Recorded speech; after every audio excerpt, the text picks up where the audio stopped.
Hello, friends. We're back with a look at Unit 3 multiple choice practice test. An explanation for every single question. Here we go.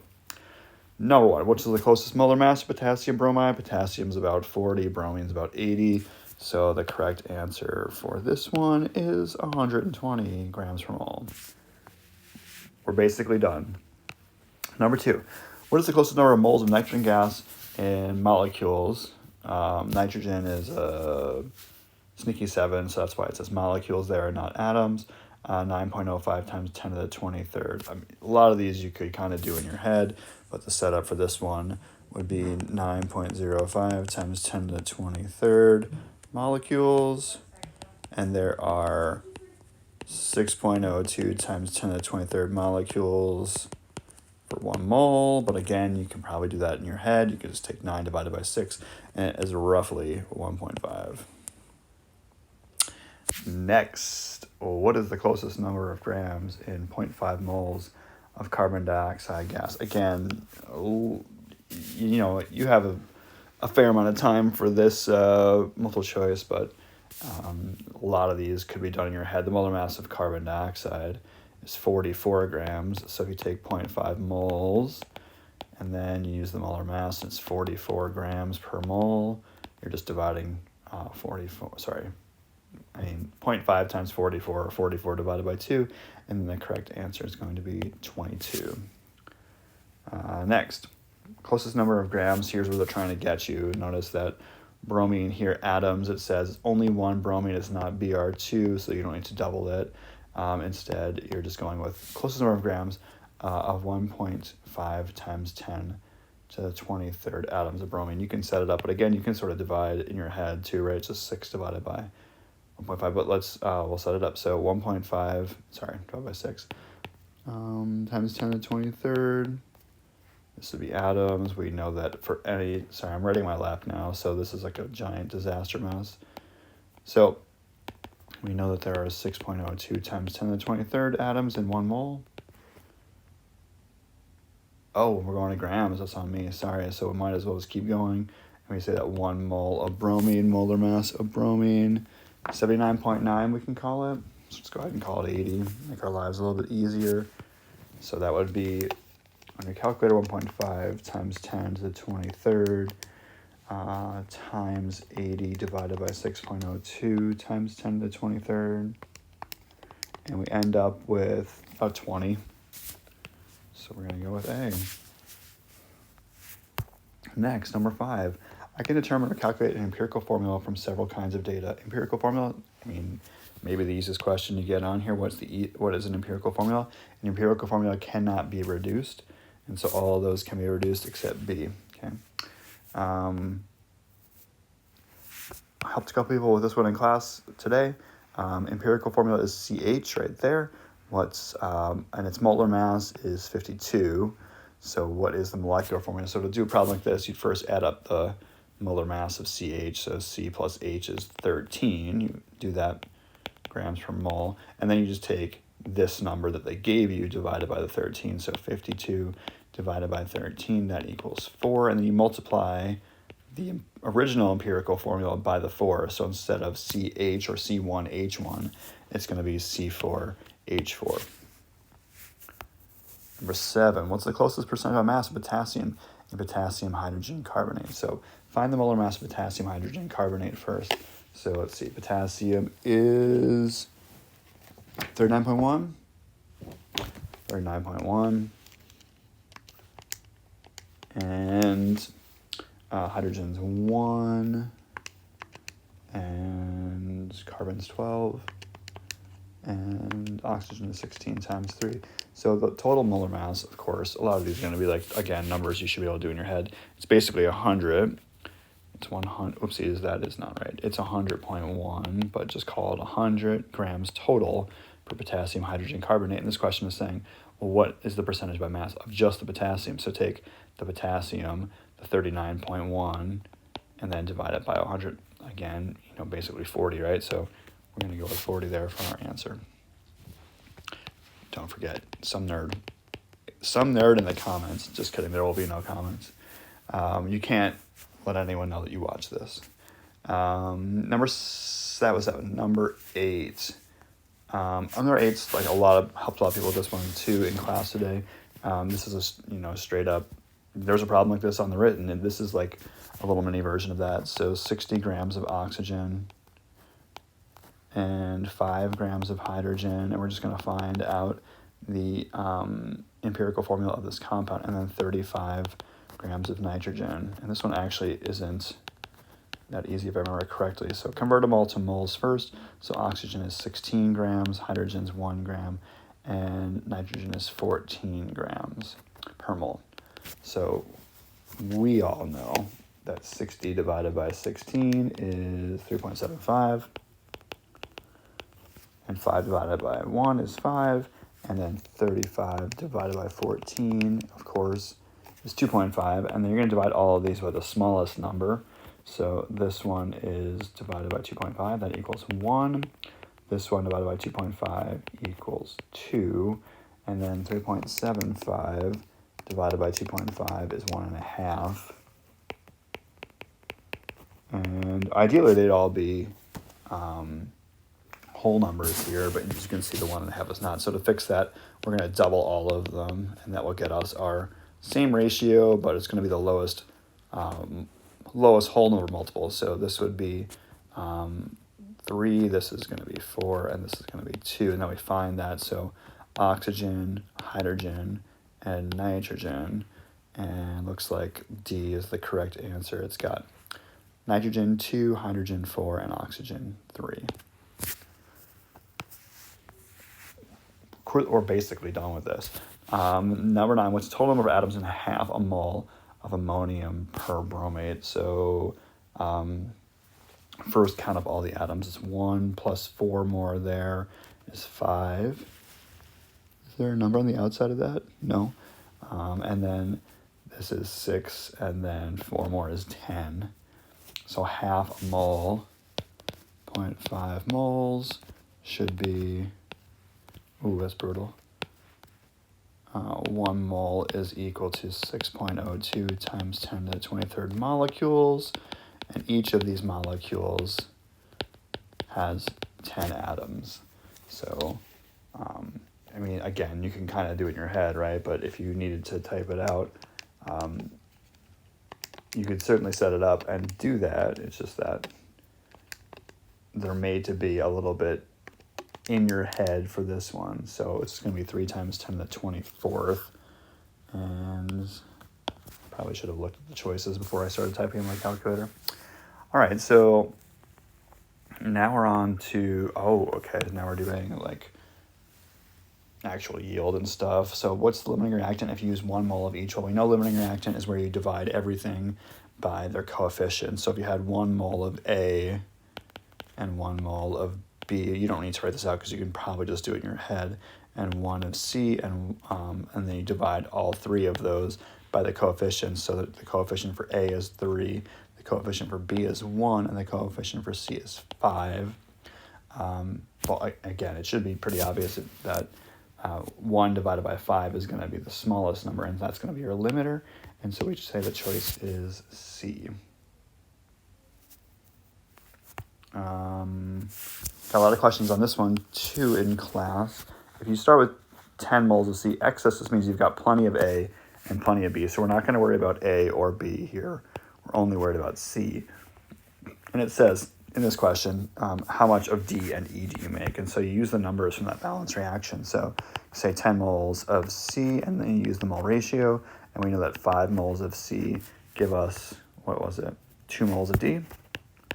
And then you do the same for 10 moles of C, but now you're going to E, and again, E is a 1, and so you say 1 there, and then this number is 4, and this number is 2, and then we choose that as our answer, 4 and 2. Just a mole ratio problem, which is kind of like number 12. It says 2 moles of B react with excess of A and C, so now in this one we're worried about B, and A and C are in excess, so we're going to say it's going to be related to B. So 2 moles of B, but you make a 50% yield. We'll come back to that at the end. What is the actual yield in moles of E? So start with 2 moles of B, and then we're going to E. And so from this reaction, you can see it's a 1-to-1 ratio. 1 mole of B makes 1 mole of E, and this would get you 2 moles of E. However, that's the theoretical yield, what you expect to make. This question says you actually only make half of that. So just take 2 and divide it by 2, and you end up with 1 mole of E. All right.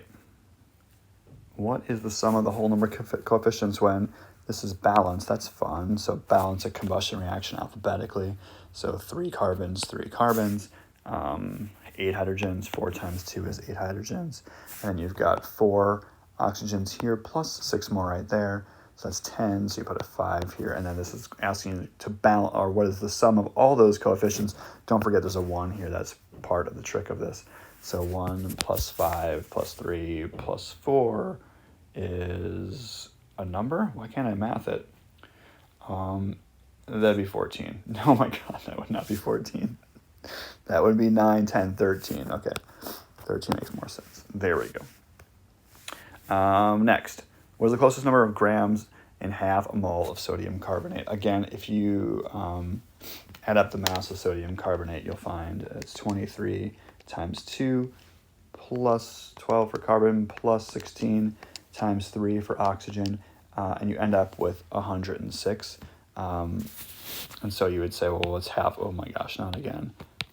Half a mole of 106, so you take 1/2 of 0.5 moles of the sodium carbonate. We know its molar mass is 106, and this would be 1 mole down here, and of course 106 divided by 2, or 106 times 0.5 is 53.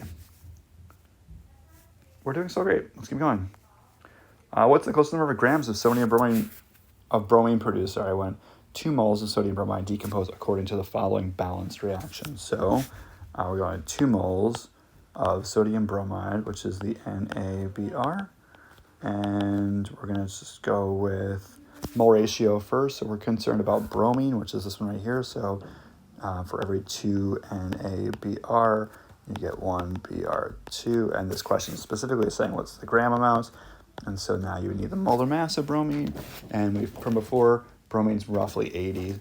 1 bromine is 80, so 2 of them is about 160 grams per mole. And then you would say 2 divided by 2 is 1, so this answer is going to be 160. Keep going. I'm having so much fun. What's the closest number of moles of KBr produced when 39 grams? Oh, so this is an actual eliminating reactant problem, which is kind of funny to think about as in the context of a multiple choice problem, but here we go. 39 grams of potassium. Well, these numbers, again, chosen for a reason. You could theoretically sort of do this in your head because those are the molar masses of each of them. But we'll come back to that in a second. Actually, it's not the molar mass of bromine because bromine's a sneaky 7, so there's 2 of them. But you get the idea. So 80 grams of Br2, and we're going to convert them both into moles. And so this molar mass is 160, this is 1. This molar mass is 39, so then you get 1 mole here and you get half a mole there. And then you're trying to figure out which of these runs out first, right? So would tell you what the answer would be. So divide them both by the coefficients. So you divide this one by 2 and you divide this one by 1, and guess what? They're both the same. And so they both run out at the same time, so either one is going to tell us the right answer. Let's go with the potassium. So then I'm going to go with the 0.5 moles, the 1 mole of potassium. And I'm trying to figure out how many grams of, or moles of KBr are produced. Well, it should be pretty obvious. We can say that there are 2 Ks from this balanced reaction for every 2 KBr. Right, just going from mole ratio from there to there. And so because of that, then the answer is going to be 1 mole. Next, close number of grams of oxygen and 100 grams of calcium carbonate. 100 grams of calcium carbonate, and you're going to want to find the percentage of oxygen and calcium carbonate first. So you would say that add up the molar mass of calcium carbonate. This one actually happens to be 100. So then you would say you add this up first. This equals 100. It's no coincidence that this is also 100. So your math is easier. But and then you say, okay, well, now I need to know the mass of oxygen. And so you take your 16 times 3, which is 48, and divide that by 100. This would get you the percent, which is, of course, 48%. And if this number were different, then you would take the 48% and multiply it by that number. So like say that was 300, then you would take the 0.48 times 300, and you would find out what the grams of oxygen is for 300 grams of calcium carbonate. But of course, they chose this for a reason. It's 100 grams, and so the 48% stays the same because 0.48 times 100 is still 48%. So we go with 48 grams of oxygen. Sorry, 0.48. You get the idea. All right, 18. How many do we have? Oh, we're basically done. This is so fun. What's the closest number of grams of ammonia produced when 56 grams of nitrogen? Another limiting reactant problem. That is not fair, and actually probably there are laws against it. So 56 grams of nitrogen and also 24 grams of hydrogen, and we're going to convert them both to moles first. So we're going to use the molar ratio or molar mass. Nitrogen is 28 grams per mole. It's N2, so you double it, just like hydrogen is 2 grams per mole. And 24 divided by 2 is 12. 56 divided by 28, I'm guessing that's 2. And then we're going to take each of those and divide them by their coefficients to figure out what the limiter is. So the coefficient for hydrogen is a 3. That equals 4. And then this one, of course, is a 1 for nitrogen, and that equals 2. So our limiter is nitrogen. And then I should probably write LR instead of just writing nitrogen for no reason. And then I can use the 2 moles of nitrogen, and I want to find out the grams of ammonia. So 2 moles of nitrogen, and it is a 1-to-2 ratio, 1 nitrogen for every 2 ammonias. And 2 times 2 is 4. Oh, but that's not we want our answer in grams, so actually should keep going. And say that for every 1 mole of ammonia, the molar mass is 17 grams of ammonia from the periodic table.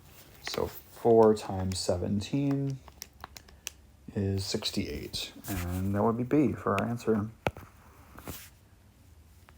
And next, what's the closest percentage of oxygen and sulfur dioxide gas? You're just going to add up the molar mass of sulfur dioxide first. So sulfur is 32, oxygen is 2 times 16, 32 plus 32 is 64, and then this percentage is the oxygen, so you would take the 32 divided by the 64. This is the oxygen percentage right there. This is the total molar mass right there. And of course, 32 divided by 64 is about 50%, and so our answer is going to be 50%. Hey, last one, and it's not that hard. Which is a possible molecular formula for the empirical formula C2H3O? So in molecular formula for this empirical formula, this is the lowest, and a molecular formula would have to be a ratio of that. So a multiple of that, I should say, multiple of that.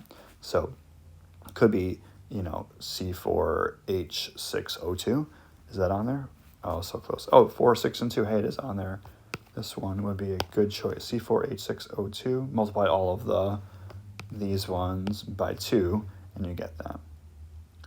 Guys, this was so fun, and I want to say that it was really meaningful to spend this evening with you doing these multiple choice problems. I hope that you have a good day, and don't forget to like and subscribe, leave your thoughts in the comments, etc., etc.